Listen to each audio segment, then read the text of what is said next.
This is Melissa Ford Luckin. Rosalie Petrowski. Susan, Seraph, and Jess. Editors for the Washington Square Review. Washington Square On Air Showcases the poetry and fiction of the latest edition of LCC's literary journal, the Washington Square Review, read by the poets, authors, and editors themselves. Expect the unexpected as our contributors express experience and fantasy with humor, imagination, poetic license, irony, and passion. If you love language at its most original, please join us in our audio town square to celebrate a community of writers spanning from around the world to Lansing. Hey everyone, this is Melissa Ford Luckin from the Washington Square Review. I'm one of the editors. I'm happy to have Carol Greenfield with us today. Her piece, Equilibrium Line, is the very first piece in our Summer 23 journal, and we're really happy to have you here today, Carol. The first thing I'd like to know a little... Yes, thank you. The first thing I'd like to know a little bit about is your piece. How did you come to write it, and what was going on in your life at the time? Okay, so for a while now, I've been working on pieces that take as their title a geological term. And then I connect that with an emotional experience that I'm going through or that I'm reflecting on. And equilibrium line was one of the terms that I've loved and have held for many years, but was not able to find the right poem to go with it. So when I finally did, it felt like a kind of satisfying completion, because I just liked what an equilibrium line represents and what it means. So, talk a little bit about what it means to you, the equilibrium line. Yeah, I mean, I think when we think about equilibrium, we think of balance and something that we're always striving to find and lose and find again. In geological terms, what it means is on a glacier, it's the boundary at which the addition of materials just balances the loss. And to me, that just sort of speaks to what we deal with in our life. Like, how do you find that balance of what you've lost, what you've gained? And I think what was going through for me when I wrote this poem was I'm in my second marriage, and I was reflecting on what caused my first marriage to end and thinking, am I repeating patterns, or can I make a different choice and think about things in a different way? So I won't repeat myself. I won't have the same history happen. You know, is it inevitable, like what happens in geology, or is it actually something that I can control somewhat? So those were kinds of the things I was working with and thinking about when I wrote the poem. That's really beautiful, because that's something everyone can relate to throughout life. We are always constantly, redefining and finding new edges, and our lives are constantly changing, which is interesting when you start to think about the geological terms and compare geology to real life experiences. How did you come across this concept? I will tell you. Many years ago, back in the early 90s, I was working for a short time at a science research company, which, if anyone knows me, that seems bizarre because I'm anything but a scientist. And I was in the sort of the common room, and I happened to see this book called Physical Geology. And for some reason, Melissa, I picked it up and I opened it, and it just, the terms to me seemed crystal clear that, oh, this is about emotion. And I did something I've only done twice in my life. I stole the book. I took it home and I never brought it back. I still have it. And I started taking notes and thinking that I would write a series of geology poems, and I called it the Geology Series. And I proceeded at geological tastes. So this was back in 92, and my collection just came out this year. So you can see it was like an eon. So that's actually how I got started. It just, to me, seemed obvious that they were connections to emotion. And I've been kind of playing with them ever since. Can you offer a couple of the other terms that inspired you? Oh, absolutely. The first one, actually, I think equilibrium line was one of the first, but the actual first was probably cleavage, because it's such an interesting term because it means so many different things. But in geology, it means it's the zone of weakness, where if you hit the crystal or the rock, it splits. And I started thinking we all have those zones of weakness within us. And if they're struck a certain way, we might break apart. even though cleavage also means coming together. So I think that was the very first one. And then there's many others. The book actually is divided into two sections. The first section are all geological terms. The other one I'll say, which is connected to my work, which is teaching children, one of my earlier ones was called Trace Fossils, which is about not a fossil, but the evidence of a fossil. And I connected that with some of the work I do with children. So, How did you connect it with that work? say again? So how did you connect it with your work with children, that particular one? I can tell you. I'm just going to find it. I could read it. It's a short one if you Yes, like. please. Okay. So trace fossils are fossils in which evidence of organisms rather than the organisms themselves are preserved. So trace fossils. Small children do not wait for pain to make a lasting mark. They give fair warning. We have time to wipe off tears, mop up trouble, kiss a bruise, pronounce it healed. But love leaves an impression that won't be kissed away. An imprint left in something soft hardens and congeals. What passed through fire once is tempered, then annealed. Children trace fingers over fossils, guessed at what's revealed. Evidence of ridges, indentations, lifelong over, heart's rush sealed. Very nice. Thank you for reading that. Thank you too. Yeah. So now we've kind of like scooted over into the area of your teaching. So could you tell us a little bit about the teaching that you're doing now and how you came to be there? Yeah, absolutely. I originally came to teaching resisted by resistance because my whole family are teachers, and when I was younger, I absolutely said there's no way I'm going to be a teacher.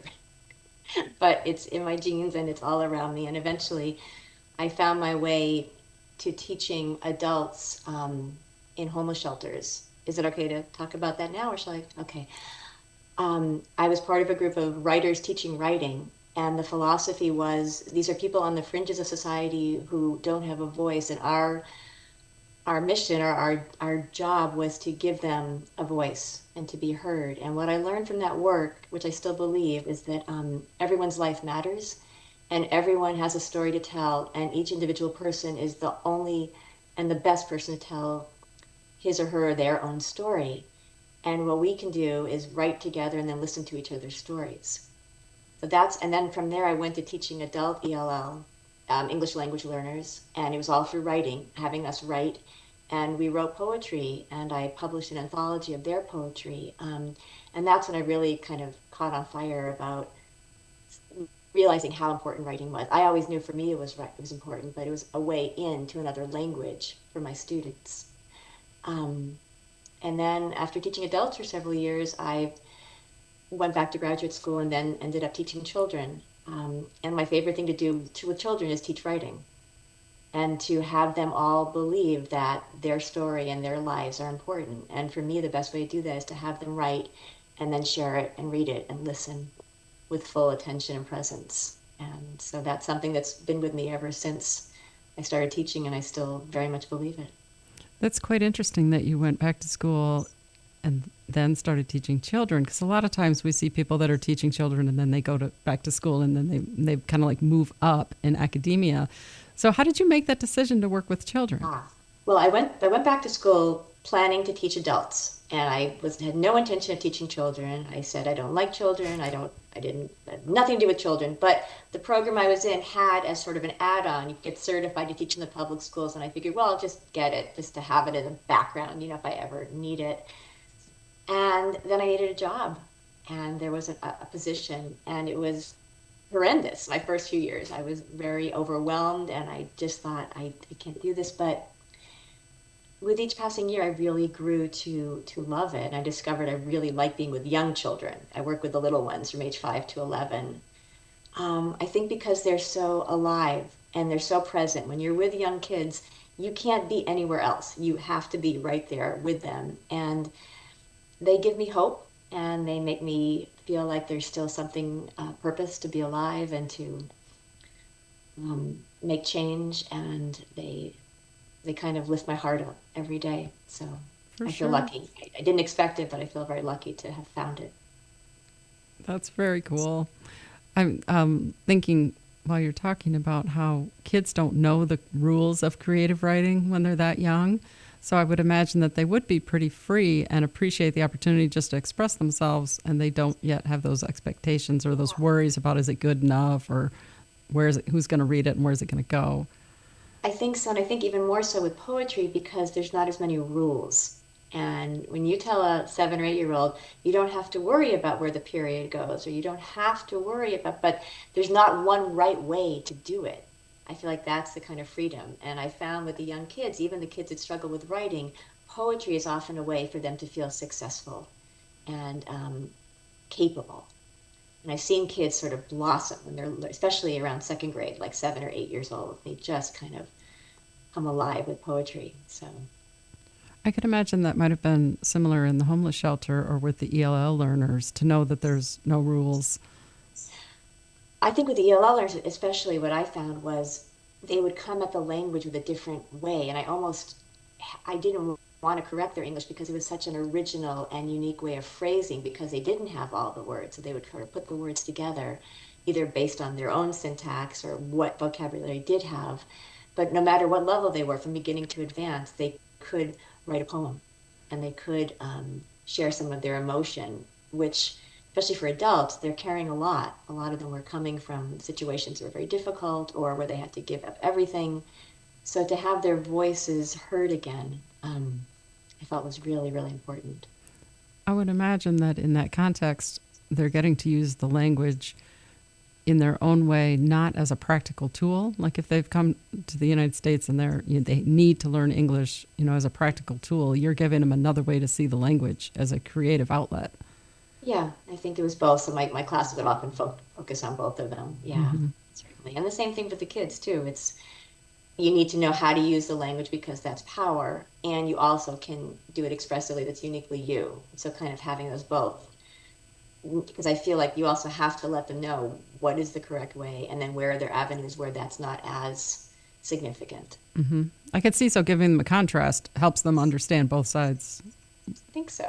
Yeah. It always continues to amaze me how much children understand and the leaps they can make with the language. For sure. So I want to kind of backtrack a little bit. You mentioned that you were working in a science lab, was it? yeah. Okay. So Well, it wasn't a lab. It was a research company. Okay. And so my job in it was actually interviewing teachers. So that made some sense to me. But it was a lot of data collection. I remember just sitting all day, just typing in a room by myself and thinking, this is not working. Uh-huh. I need to be among people. So And you also let me know that there was a gap in your creative output. yes, I was writing very much in the 80s and 90s. And well, actually, I'll tell you what the gap was. Many of my poems, especially the geology ones, had to do with relationships that weren't working. And it was my way of sort of processing and coming to terms and making peace and trying to understand. And then I got married the second time and I stopped writing. I said to my husband, you ruined my writing because I can't write about a relationship that's working. That's not interesting to me. So there was a long gap. And then eventually other things kind of started to come up and I also went back. But really the impetus for gathering the poems together and trying to publish them was my mother's always been the one saying, when are you going to publish the geology series? And then a year ago in February, she was diagnosed with cancer. And I thought, I don't have any more time. And that's when I started just submitting poems every day online, which I'd never done. And I had no idea what I was doing, but I thought, I need to do this before she dies. And that was really the impetus. And I think I submitted over 600 poems to hundreds of places for months and months and months. And then one by one, that sort of started kind of catapulting, and I started getting acceptances in different places. But that was really the impetus. When you were writing the poetry before the big gap, were you in the practice of submitting at that time? I was, and they were in print. So I had a few acceptances, but very, very few. Maybe 6 or 7, not that many. And then I think I lost faith. I did a poetry workshop, and people really criticized my poetry, and I just kind of shut down and thought, yeah, this isn't for me. I don't need this. And I think because I felt discouraged, and afraid.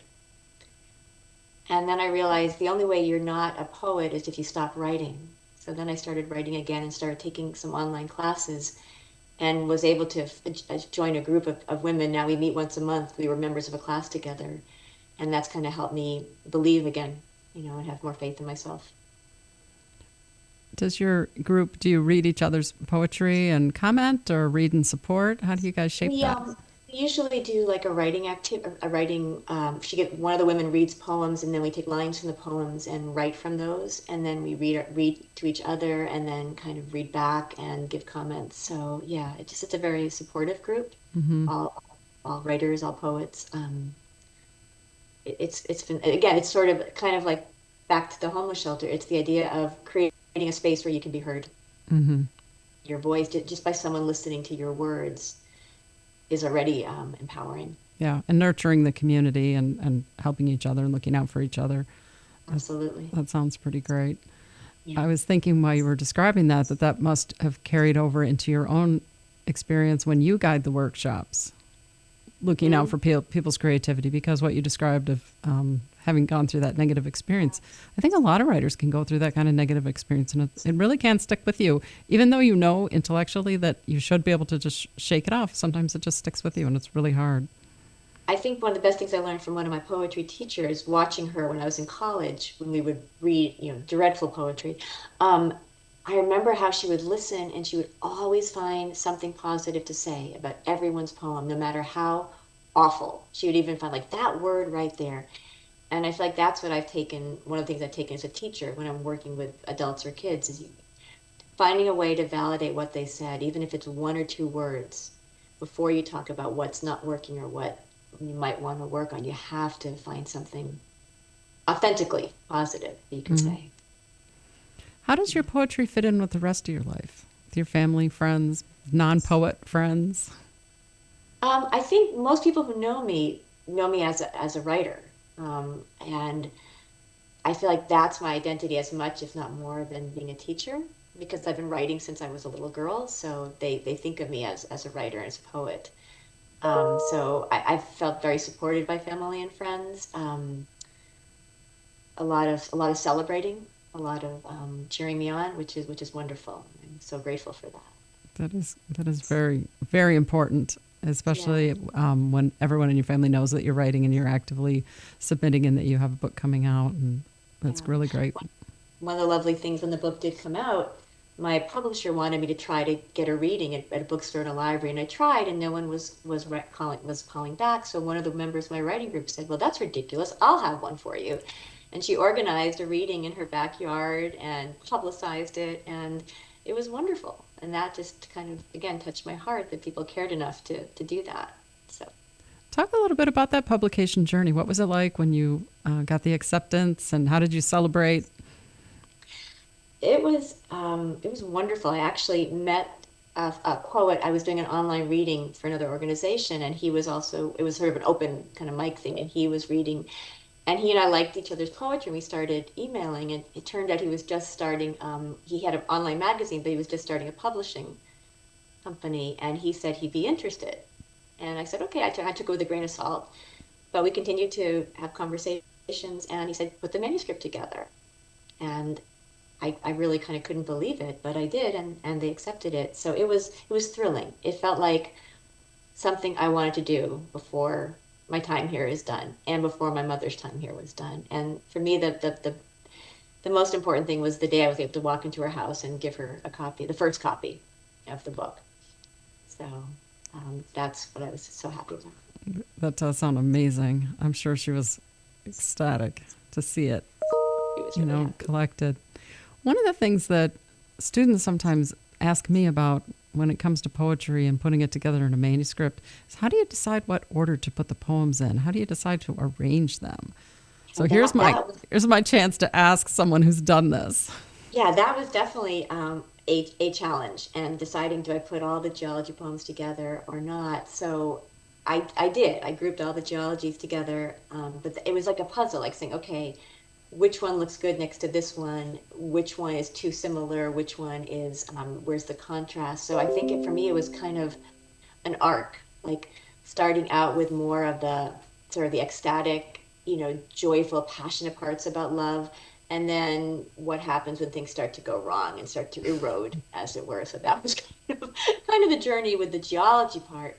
But I want to balance it with other poems that were not so fraught. And the second half of the book has sort of more the quieter poems, the poems about some of my teaching or family members, and a little more variety of types of poems too. That was another contrast, like short poems, long poems, poems that have a specific meter and structure versus the more free verse. So I guess balance so the reader would continue to be interested was sort of what was guiding me. I like that. So it's an emotional, intellectual mix, a combination. Yeah, I'd say so. Was there anything about the publication process that was surprising to you? I think, oh yes, what was surprising was, I thought was kind of funny, and just the lesson I took away from it was how incredibly subjective poetry is, was how many places said no, no, no, no, no, and then other places would say, I love it, that I want that poem, and it made me, I thought it was humbling, and it was a good lesson for my ego to realize, you know what, some people love it, some people hate it, you just can't take it too personally. So that I think was sort of the surprise, but also a good lesson.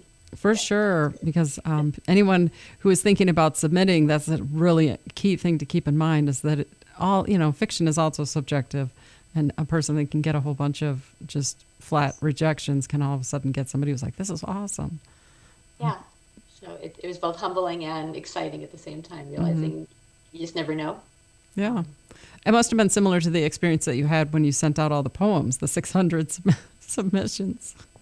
Yeah, it was like it was almost a daily practice. Like, all right, I'm sending out this one, this one, this one, and I just kept track of it. And it was it was a process I really enjoyed. I think because it wasn't so stinging, it felt wonderful when it was accepted, but it didn't feel terrible when they weren't. I just thought, okay, it's not right for them. Next, and then I would send it somewhere else. So it was actually a very good practice of letting go, of not being so attached to having it have to be published. I figured if it's going to be published, it'll find its home at some point. I wonder if part of what took the sting away was that you sent out so many, that you were in the daily practice of sending them out, so you already had a plan of, okay, if it gets rejected, I'll send it out again. Yeah, I think so. Yeah. That definitely makes sense. Yeah. Yeah, I mean, it still is wonderful and exciting when you get accepted. It's still a real thrill. And, okay, who can I tell? Yeah, absolutely. Tell mom and dad first, then tell family, then tell some friends. Yeah.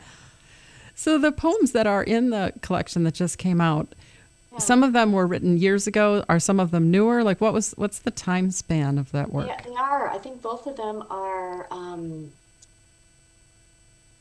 Let's see. I would say Settling is more recent, and Equilibrium Line is older, I would say. Yeah. Equilibrium Line, I realized, I was looking at it, I realized it's written in a certain format, which you wouldn't necessarily know, but there is a form called the American sentence, which means every line has to have 17 syllables, and only 17 syllables, no more, no less. So that poem is actually set up in that format. And what I found from doing that practice was sometimes being in a very strict format makes it easier to deal with a very emotional topic. It kind of gives me a little space to sort of look at it. And I feel like this poem is actually me asking myself some questions about a very painful topic, but getting a little distance so maybe I can see it and let go of some of the pain and see some of the beauty of the issue. Do you think the structure is kind of like a little security net then, sort of? So emotionally, when it's free form, it could go anywhere, like water filling across a table. But if it has a structure, that might hold it in a little bit better. And I think that's exactly what it is, Melissa. Yeah, it's like I'm literally counting out syllables as I'm working with it. So yeah, it does kind of hold it and help you contain, so you don't feel like you're going to fly off the edge of the page. Mm-hmm. So it's a little bit of a therapeutic process in that regard. A bit, yeah. Different from the free poetry. How does your future look for poetry? Like, I'm wondering, where do you get your inspiration now? Because you said a little bit before that it was a lot of ruminating on, the past and what you wanted to be different. So where do you get your inspiration now? I think right now I get my inspiration more from still from the kids in certain phrases they say. So sometimes because they're learning English, they'll come up with unusual, funny phrases. Like, for example, one of my students referred to the freezer as the up fridge.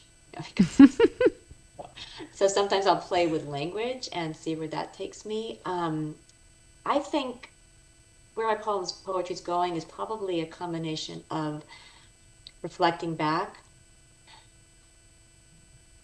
It's hard for me sometimes to not get discouraged or despairing about the way things are going climate-wise, environmentally. So I think I'm trying to sort of hold that sadness with still finding joy and beauty in the world that's still here, the love that's still here. So I think my poetry is kind of trying to hold that equilibrium line, basically still balancing the loss and the gains, and find ways to put it out there that's not so heavy. It's a little more tender. Mm-hmm. Do you write most every day, or how does your schedule go? I try to do a writing practice every morning, like a timed write, where I just keep writing and writing and writing, and that's almost like a warm up, and helps me get in shape. So then when the poems come, I'm in shape to kind of work with them. Mm-hmm. So I find when I'm doing a regular writing practice, it's easier to take on a poem when I feel inspired. It's not that I sit and wait to be inspired, because right. that doesn't happen. You have to be in shape. You can't just suddenly get up and say, I'm going to run a marathon today, but you can run every other day so you're ready for the longer haul. It's the time. I think that's an essential message in all creative writing, is that inspiration may or may not be with you when you start, approach the page, but taking advantage of the time that you have, and like you said, the environment that you have, the emotional and intellectual environment, and doing something with it, and then just waiting to see, what shows up. That's very cool. What are you working on right now? Another anthology collection or individual poems? I'm right now kind of collecting the poems that weren't in the first collection, and I've started a file now of the ones that have not yet been published, and thinking about, do I still want to do more geology, because there's tons of terms. So I think I'm trying to right now decide, do I want another one, or do I want a completely different direction? So that's where I'm kind of sitting right now, trying to figure that out as I continue to write. That's the benefit of the creative process, is you can wait on it. On some levels, you need the guidance before it feels right. Yeah. So tell us where listeners can find your published works. Yeah, so they can find my published work. There's only one. They can find the published works in many different magazines online, and I can get that to you if you want. The collected one book is it's available on Amazon. It's available at Brookline Booksmith, and I can give you that link. And the publisher are Beltway Editions, and they also have copies of it. So okay. I can get that information to you. Wonderful. We'll put that in the show notes, and certainly they can find your pieces in the Washington Square Review. Yeah, thank you so much. Yeah, thanks a lot for joining us today. Thank you for having me. It was a pleasure. Thank you for listening to our talented poets and authors. Until next time, this has been Washington Square on Air, where we showcase selections from Lansing Community College's literary journal, The Washington Square Review, a publication featuring writers from the Great Lakes State, across the nation, and around the world. To find out more about the Washington Square Review, visit lcc.edu/WSR. We hope you enjoyed listening as much as we enjoyed sharing.